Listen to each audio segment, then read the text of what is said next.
ನಮ್ ನಂಜನಗೂಡಿಗೆ ಬಂದು ಶ್ರೀಕಂಠಪ್ಪನ ದರ್ಶನ ಆದ್ಮೇಲೆ ಬಾಳೆ ಎಲೆಯಲ್ಲಿ ತಿಂಡಿ ಇಲ್ಲ ಊಟ ಮಾಡ್ಬೇಕಂದ್ರೆ ಈ ವಿಡಿಯೋ ಫುಲ್ ನೋಡಿ. ಇವರು ಅಷ್ಟು ರುಚಿಯಾಗಿ ಸ್ವಚ್ಛವಾಗಿ ಬಾಳೆ ಎಲೆಯಲ್ಲಿ ಊಟ ಬಿಡಿಸ್ತಾರೆ. ಹಾಗೆ ಇಲ್ಲಿಗೆ ನಮ್ಮ ಡಿ ಕೆ ಶಿವಕುಮಾರ್ ಅವರು, ದರ್ಶನ್ ಅವರು, ಶಂಕರ್ ಅಶ್ವಥ್, ಬಾಲರಾಜು ಹಾಗೆ ತುಂಬಾ ಸೆಲೆಬ್ರಿಟೀಸ್ ಬಂದಿದ್ದಾರೆ. ಬೆಳಗಿನ ಫಲಹಾರಕ್ಕೆ ಇಡ್ಲಿ ವಡೆ ಸಾಂಬಾರ್ ರೆಗ್ಯುಲರ್, ಇನ್ ಮಿಕ್ಕಿದೆಲ್ಲ ಸ್ಪೆಷಲ್. ಯಾಕಂದ್ರೆ ಇವ್ರ ಹತ್ರ ಡೈಲಿ ಒಂಥರ ರೈಸ್ ಐಟಮ್ ಚೇಂಜ್ ಆಗುತ್ತೆ. ಪೊಂಗಲ್ಲು, ಬಿಸಿಬೇಳೆ ಬಾತು, ಇರ್ಲೆಕಾಯಿ ಚಿತ್ರಾನ್ನ, ಹುಳಿಯನ್ನ, ಖಾರ ಪೊಂಗಲ್ಲು. ಇಲ್ಲಿ ಒಳ್ಳೆ ತುಪ್ಪ ದೋಸೆ ಕೂಡ ಸಿಗುತ್ತೆ. ಇಡೀ ನಂಜನಗೂಡಲ್ಲಿ ಎಲ್ಲಿ ಹುಡುಗರು ಸಿಗಲ್ಲ ನಿಮ್ಗೆ ತುಪ್ಪ ದೋಸೆ. ಆತರ ತುಪ್ಪ ದೋಸೆ ಮಾಡ್ಕೊಡ್ತಾರೆ ಇವರು. ಈ ಉದ್ದಿನ ವಡೆ ನೋಡಿ, ಓಪನ್ ಮಾಡಿದ್ರೆ ಎಷ್ಟು ಹೊಗೆ ಬರ್ತಾ ಇದೆ. ಅಷ್ಟು ಬಿಸಿ ಬಿಸಿ ಊಟ ತಿಂಡಿ ಇಲ್ಲಿ ಬಡಿಸೋದು. ಮಧ್ಯಾಹ್ನ ಊಟದ ಸಮಯ ಬಂದು 1 ಗಂಟೆಯಿಂದ 3 ಗಂಟೆ. ಅನ್ಲಿಮಿಟೆಡ್ ಬಾಳೆ ಎಲೆ ಊಟ ಸಿಗುತ್ತೆ ಇವ್ರ ಹತ್ರ. ನಾವು ನೋಡ್ದಂಗೆ ಇಲ್ಲಿ ಸ್ಕೂಲ್ ಹೋಗೋ ಚಿಂಟಾಣಿಗಳಿಂದ ಹಿಡಿದು ವಯಸ್ಸಾಗಿರೋ ತನಕ ತಿಂಡಿ ಮಾಡ್ತಾ ಇದ್ರು.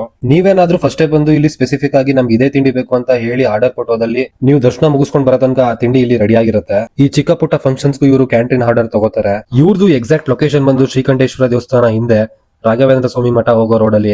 RP ರೋಡ್ ಸ್ಟಾರ್ಟ್ ಆಗದೆ ಇವ್ರ ಮೆಸ್ಸಿಂದ ಅಂತ ಹೇಳ್ಬೋದು. ಇವರ ಮೆಸ್ ಹೆಸರು ಬಂದು ಗುರು ಸಾರ್ವಭೌಮ ಮನೆ ಊಟ ಅಂತ. ಈ ಕಡೆ ಬಂದಾಗ ಖಂಡಿತ ವಿಸಿಟ್ ಮಾಡಿ. ವಿಸಿಟ್ ಮಾಡಿದ್ರೆ ಟೇಸ್ಟ್ ಹೇಗಿತ್ತು ಅಂತ ಕಮೆಂಟ್ ಮಾಡಿ. Thank you.